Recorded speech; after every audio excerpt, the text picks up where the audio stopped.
posso portare molte disavventure quando entro in una casa. Per esempio, vi è mai capitato che mentre dormivate nella notte avete sentito una carezza? Ero io! E vi è mai capitato che avete trovato tutto in disordine e non vi ricordate chi l'ha fatto? Sono sempre io! E vi è mai capitato che avete non trovato più una cosa, che non sapete dove è finita, è scomparsa, l'ho fatta scomparire io! E vi è mai capitato a qualche bella signora che all'improvviso si è sentita toccare le tette? Sono sempre io! Io posso rovinare le persone se sono cattive con me, perché posso far sparire fortune.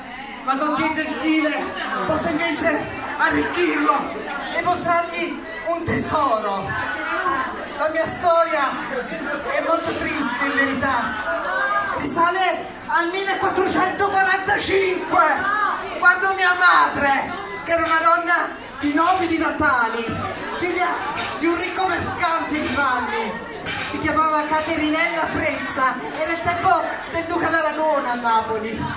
Mia madre si innamorò di un giovane bellissimo, si chiamava Stefano Mariconda, era mio padre, era bello ma povero e la sua famiglia osteggiava questo amore, non voleva che si amassero e i due amanti allora si vedevano di nascosto sui tetti ogni notte, ma i parenti di mia madre scoprirono la tresca e sotto i suoi occhi gettarono giù dal tetto il fidanzato, lasciandolo morire per strada. Mia madre, vinta dal dolore e incinta di me, si ritirò in un convento e nacque io.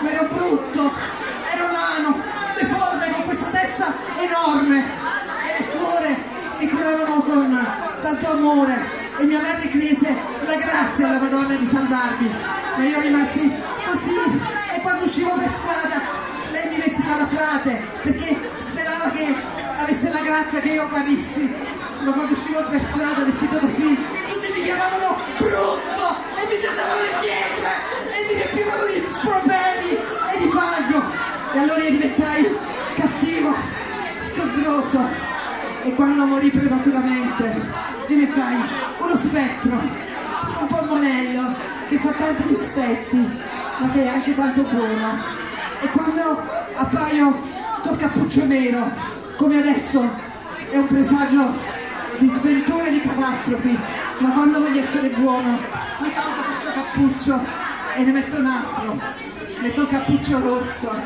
e stasera metterò il rosso che porta tanta fortuna e tanto benessere e tanta prosperità che porterò a tutti voi amici